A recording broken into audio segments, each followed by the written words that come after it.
é que você tá? Podcast Caos Corporativo na área. Ih, eu prometi que ia falar mais baixo dessa vez. Não vai consegue? Rolar. Não vai rolar. Eu vou fazer de novo. Como seria falando mais baixo? Vamos ver, né? E aí, como é que você tá? Podcast Caos Corporativo na área. Não? Vai, segue. Então vamos ao primeiro mesmo. Podcast Caos Corporativo na área. Aqui é Amanda Costa. Alberto Reutemann, que alegria, gritando, falando baixo. Estamos aqui. E Anderson Barros aqui, de volta com vocês. Eu ando um pouco, sumido desses nossos amigos. É verdade. É verdade. Volte sempre. E... Alexandre Fleury. Bem-vindo. 4 As hoje, hein? Exatamente, né? Impossível, imbatível aqui agora. Alexandre Fleury, diretor de People na Deal, uma empresa de transformação digital, mas ele não gosta, não é apegado a nome de cargo, não quer saber disso, psicólogo por formação, coach, mentor, uma cabeça extraordinária. Neste que é o 5º episódio da temporada Lições de Liderança. Estamos começando. Roda aí!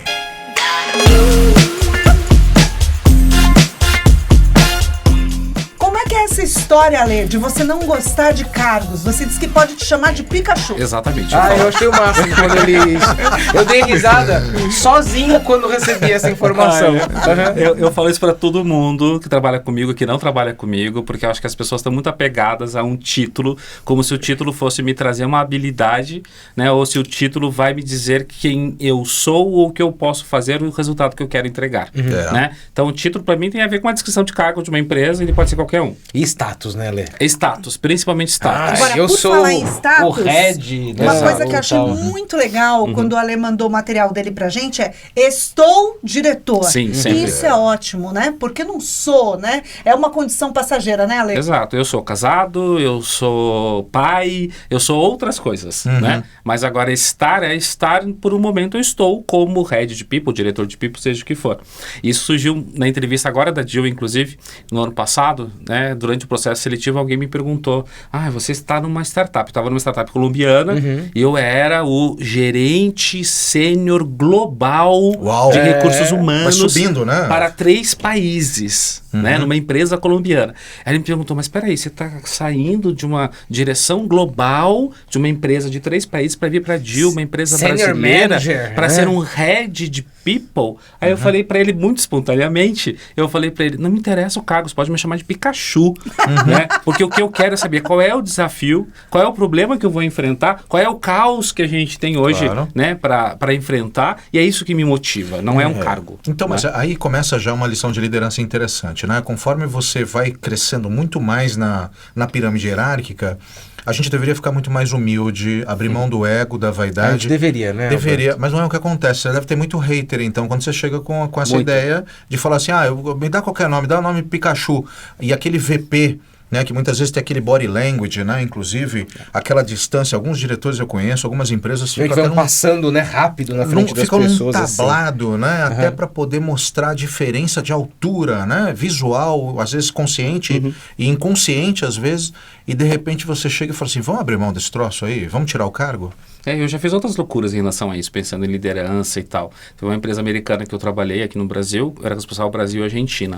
E aí era uma empresa muito tradicionalista aqui no Brasil também, vindo muito dessa questão, né, americana. E é assim, era um galpão que a gente tinha sendo distribuição junto com o escritório. E nesse galpão onde era o escritório, tinham 4 andares. O primeiro andar estava a galera mais operativa do back-office. No segundo andar tinham salas, e cada sala ali um diretor fechado com vidro, as pessoas na frente. E o RH ficava no terceiro andar, num canto, numa sala fechada com vidro, sem acesso a ninguém. Né? Pois é. E aí a primeira coisa que eles me contrataram foi para fazer a transformação organizacional por meio das pessoas, por meio da cultura. Falei, gente, vamos lá, então vamos fazer uma mudança aqui bem radical. Primeira coisa, vamos tirar todo mundo das salas, colocar todo mundo no primeiro andar? Mude o ambiente, as pessoas mudaram com ele, né? E aí o que a gente fez? Qual foi a ideia na época? A gente trouxe todo mundo para o primeiro andar. Aí a distribuição das áreas, né, eu sugeri, vamos fazer a distribuição pelo processo de venda da empresa. Né? Era uma empresa de venda de material de escritório. Então a gente começou lá, a primeira área vai ser a área de vendas, depois vai vir marketing, depois vai vir merchandising, e depois vem a parte de saque, jurídico, RH e financeiro. E era exatamente o processo que um cliente fazia quando comprava da gente. E aí os diretores ficaram em mesas, em baias, em volta da galera. Todo mundo junto. Era todo mundo junto. Legal. Então, todo mundo entendendo o processo e os diretores dando suporte para as pessoas fisicamente. Sabe no que melhorou em tudo isso? As coisas começaram a ser muito mais rápidas, as Olha decisões e as comunicações dentro da Agora. companhia. Por quê? Porque eu trabalhava em marketing, você em merchandising, eu precisava de uma informação sua. Antes eu mandava uma mensagem, porque você estava lá no segundo andar. Agora eu só levanto a cabeça e falo, fulano, você pode fazer tal coisa? Agora, Parece pouco, né? Parece muito pouco. a gente não tá falando da empresa, nem nada, logo eu posso perguntar bastidores. Claro. Né? Temos aqui liberdade poética. Bora. E você acha que quando você fez essa proposta, você foi muito bem aceito? Nem ou você um viu pouco. muito nariz Nem torcendo um pouco. por aí? E o presidente na época era argentino, e aí ele falou, não, você tá maluco. Né? Primeiro que a gente vai ter um custo. Você acabou de chegar na empresa, vai me dar um custo. Porque vai ter custo mudar todo mundo. Né? Depois, olha a mobilização que eu vou ter que fazer nas pessoas. Né? E as pessoas não estão acostumadas a isso. Claro. Aí virei para ele e falei, tá bom, mas quando você me contratou para quê? Te contratei para transformar. Então tá, a resposta tá aí. Não faz sentido ter andar da diretoria. Não faz sentido. Não faz sentido ter a salinha fechada da Para diretoria. mim não faz sentido. Pode ser que tenham empresas que façam um sentido, que são empresas que, sei lá, marcas de luxo, por exemplo. Isso geralmente acontece em empresas de marca de luxo, que precisa desse ar, receber o cliente, etc. Mas eu já vi tudo isso mudando muito, né? Mas esse ego da liderança que você começou a falar, eu ainda vejo muito forte e a nomenclatura te dá esse direito de estar nesse patamar. Só que eu acho que a maioria das pessoas não percebe que é gente, né? Todo mundo é gente. Pois é. E as pessoas acabam comprando, né, o ideal de que elas realmente são melhores que as outras, né? Mas Elas fica- acreditam nisso em algum momento, Acreditam. né? O Mas Casagrande eu acho que sempre a fala também, liderança né? é vendida meio que assim, né?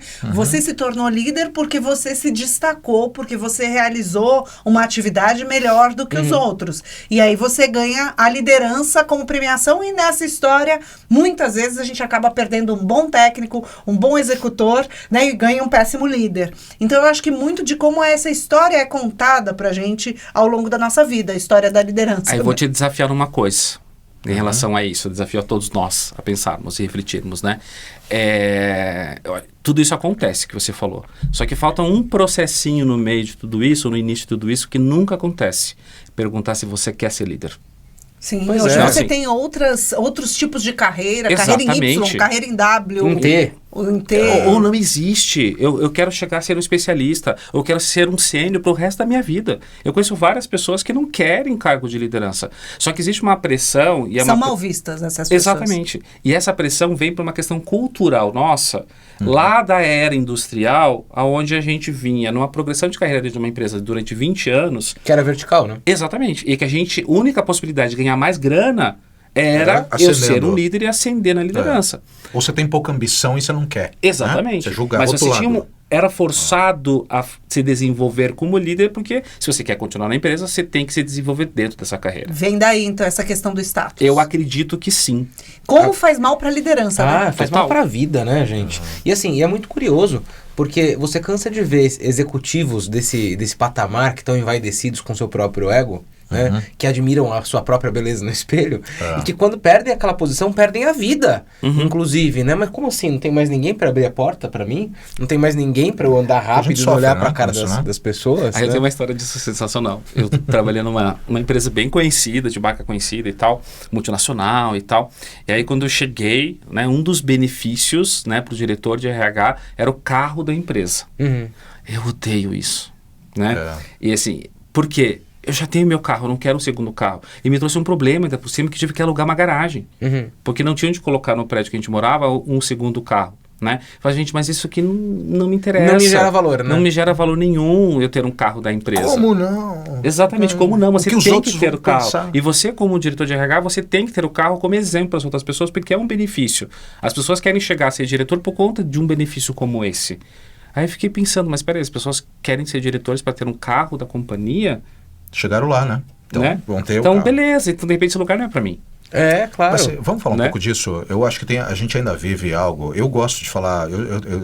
Tem uma questão que gera uma certa repulsa, mas eu dou um nome que talvez seja muito agressivo, que é o tal do apartheid corporativo. Você chega num determinado patamar, você começa a viver dentro de uma bolha e as pessoas acabam tendo...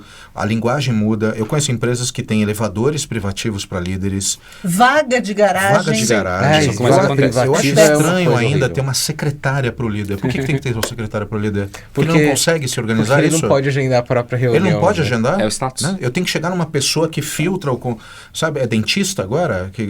O que é? O dentista ele está o tempo todo lá trabalhando e tem alguém que organiza, mas e o líder?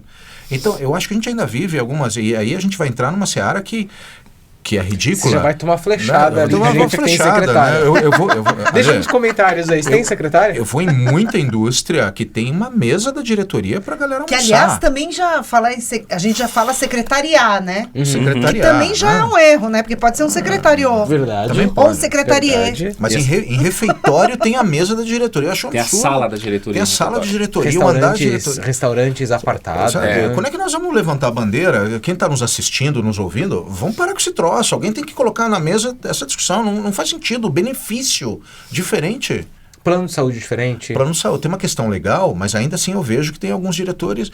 Mas enfim, talvez seja um radicalismo para muita gente que chegou lá agora. Pô, eu comi tanta grama. Agora que eu sentei nessa cadeira, ganhei meu carro. Você quer me tirar com esse papo de apartar? Não rola. Então acho que a gente não muda. É difícil mudar a cultura, né? Para quem demorou tanto para chegar lá, né? Mas a cultura da empresa não se muda. Você pode remodelar uma cultura de uma empresa, mas a cultura vem ali do dono, do sócio, do fundador, né, ou dos fundadores e tal. Então a cultura é uma coisa que você não muda. Agora você pode mudar. Né? E isso é uma coisa muito interessante pensando em liderança, porque os líderes, eles não vivem a cultura da companhia, eles vivem a cultura da sua equipe muitas vezes. Né? Então, fazer um balanço entre o líder entender que existe uma cultura maior e o comportamento dele está baseado nessa cultura com a sua equipe é muito difícil. Né? Por quê? Porque ele prefere, por despreparo, por imaturidade, seja o que for, ele prefere ter uma conexão mais forte com a equipe do que muitas vezes com a própria companhia. E eu acredito Para que se garantir? para se garantir. E eu acredito que é por isso que ainda existe, e eu não gosto disso, eu acho que eu não concordo, na verdade, que as pessoas falam, as pessoas não saem das empresas por conta da empresa, assim, por conta do líder. E eu acho que vem muito por conta disso, porque a liderança ainda está muito focada em querer estar na mão, a equipe na mão, independente do que prega a empresa, do que a empresa está buscando. Né? E isso é uma coisa interessante para começar a estudar e avaliar como é que a gente ajuda a formar os nossos líderes. E não é para uma formação formal que a gente vai fazer isso. Né? Até porque eu acredito, não sei se vocês pensam diferente, mas para mim uma educação formal, ela traz insights para a gente. Ela mostra meu gap. Exato. Né? Só que na hora que mostra meu gap, já acende uma igreja de defesa, porque eu não quero ver aquele gap, porque eu não posso ver meus erros. Porque eu aprendo desde cedo que eu não posso levantar a mão e fazer uma pergunta para a professora de algo que eu não conheço.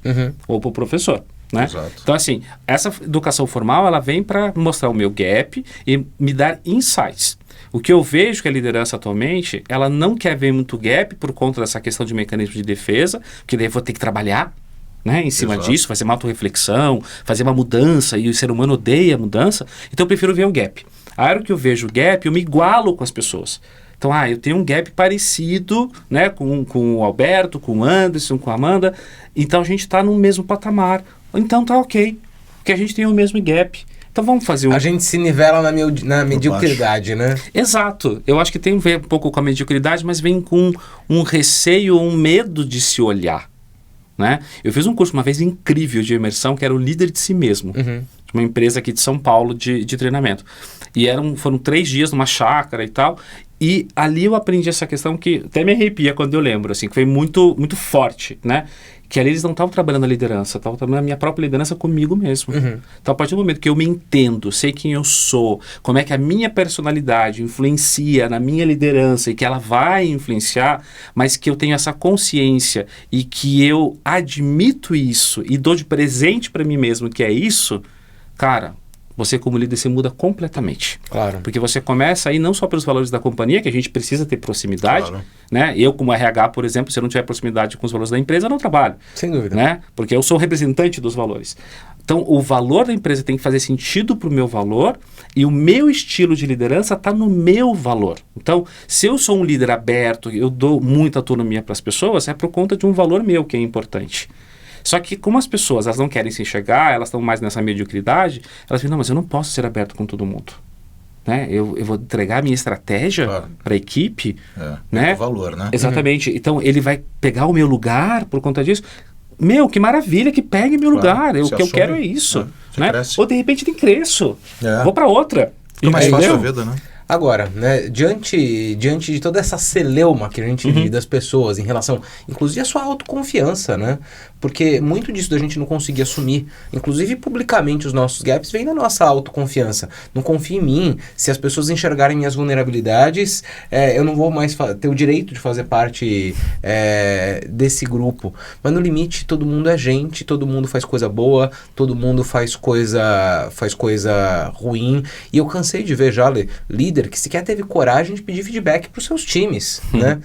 E eu queria te ouvir um pouco em relação a isso. Se você já recebeu feedbacks de times seus que te colocaram a cabeça no travesseiro e te fizeram pensar. Há 12 anos eu já trabalho com a cultura de feedback. Uhum. E nem se falava sobre isso, né? E para mim, cultura de feedback tem a ver que, primeiro, feedback, ele é o meu julgamento sobre uma situação que eu compartilho com você. Só que é só o meu julgamento, é o meu ponto de vista. Uhum. E aí, para você, pode ter um outro ponto de vista porque você interpreta o mundo de uma forma diferente, certo? Então, o feedback é só eu entregar o meu julgamento para você, para a gente gerar um acordo. Feedback é isso. Só que ele tem que ser feito no momento em que as coisas acontecem. Não adianta que ele dá um feedback para a Amanda daqui 6 meses de uma coisa que aconteceu hoje. Ela não vai nem lembrar daquilo. Então, existe uma emocionalidade por trás do feedback muito forte. E o feedback, ele é uma via não só de mão dupla, são muitas vias, é como se fossem as veias do nosso corpo, né? Então o feedback, ele não é uma arma, e o líder usa o feedback como uma arma. Vem né? cá que eu vou te dar um feedback. Você não fez tal coisa, né? Aí- Isso não é, isso é Chama lá fulano autoritarismo. que eu vou dar um feedback nele. Agora, Exato. quando você fala que ele é recheado, permeado de emoção, isso é uma crítica ou é uma Não, constatação? é uma constatação. É uma constatação. Mas isso- Porque no mundo corporativo, a gente tem mania, né? Quer dizer, a gente não, pelo amor de Deus, muito menos eu, né? Detesto. Eu acho que o ser humano é inundado de emoções, né? Claro. Não tem como separar. Então, assim, falar, eu vou fazer um feedback muito racional, eu acho isso uma baita balela, porque é emoção, tá passando por toda a minha experiência, tá passando por tudo que eu sinto a respeito de você. Vou te dar um tá exemplo. passando por tudo isso. Então, sim, é permeado de emoções. E é assim que tem que ser, porque senão não vai ser autêntico, né? Eu vou te dar um exemplo de como que eu ensino as pessoas a trocarem feedbacks, né? A dar feedback, é trocar feedbacks, porque é uma via de mão dupla, quádrupla, seja o que for, né? Já volto na tua pergunta. Eu vou falar de uma situação muito crítica, eu até ensino isso no treinamento. Sei lá, você está com um odor forte nas axilas, certo? É um tema tabu pra gente falar, porque a gente não pode, é proibido falar essas coisas. Ainda mais no mundo corporativo. Agride, né? Minha mãe já me ensinou desde criança que eu não posso falar essas coisas, imagina no mundo corporativo. Assédio, né? Pra muita gente. Para muita gente assédio. pode ser assédio. Então eu chego para você e falo: semana passada a gente estava trabalhando junto no escritório e só estavam nós dois na sala. É aquele dia que fez muito calor. E naquele momento eu senti um odor forte. Eu pensei que era comigo. E percebi que não era comigo e parecia ser com você.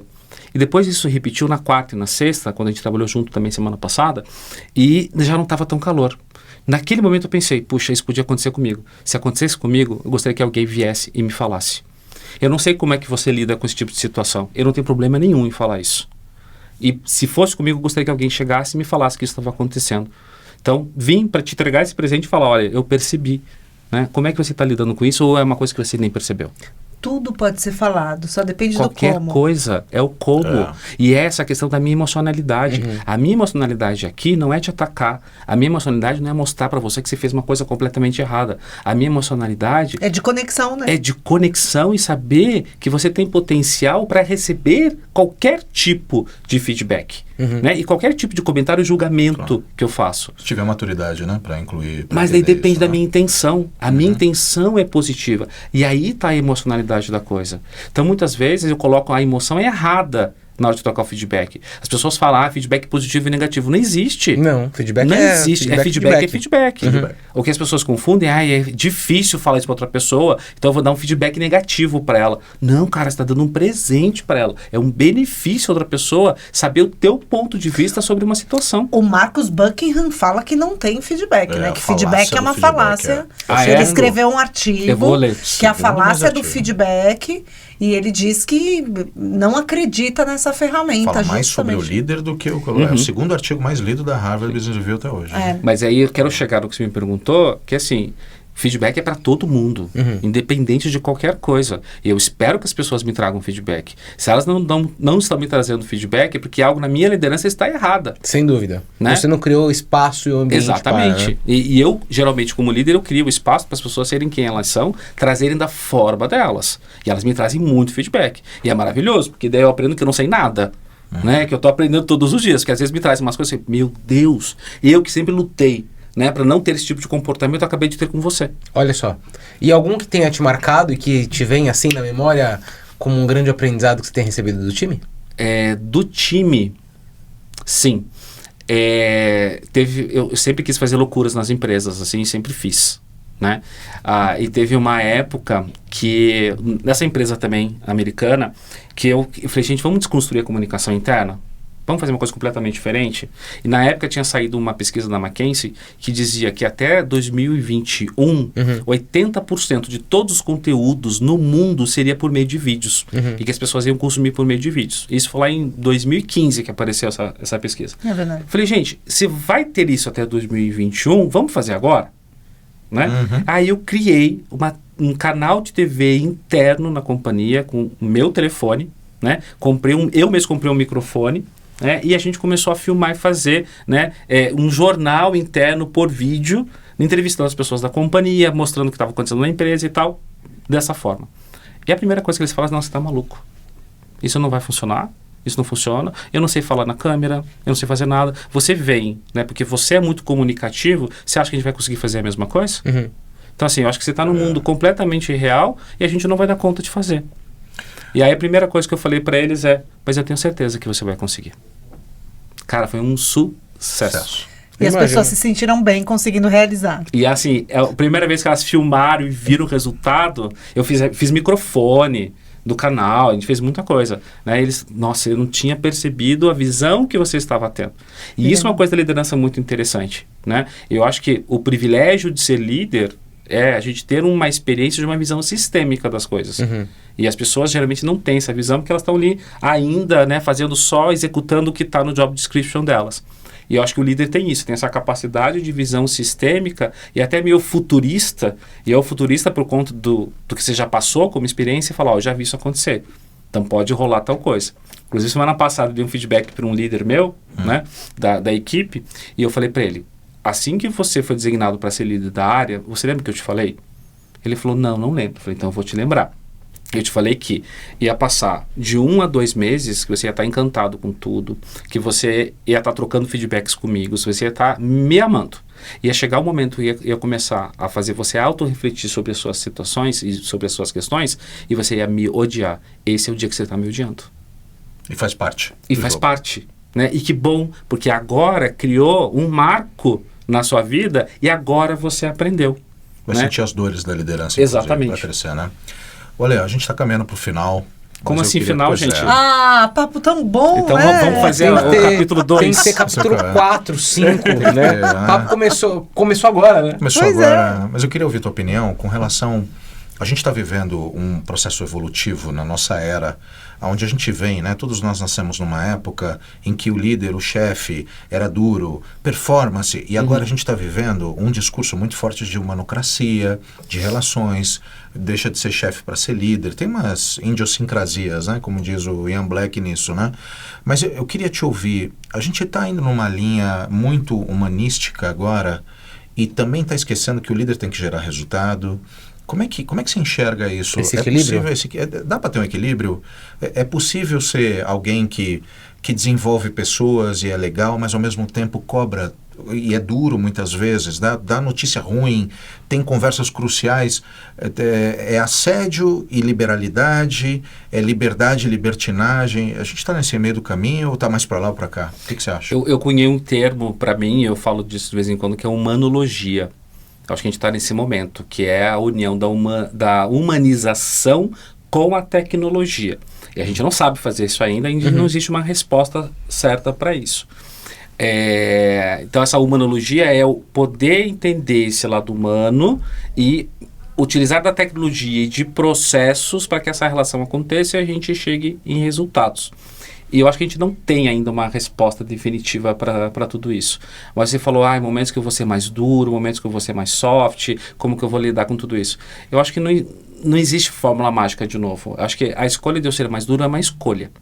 E essa escolha, ela tem que estar pautada por quem eu sou. E quem eu sou reflete, como eu falei, a minha forma de liderar.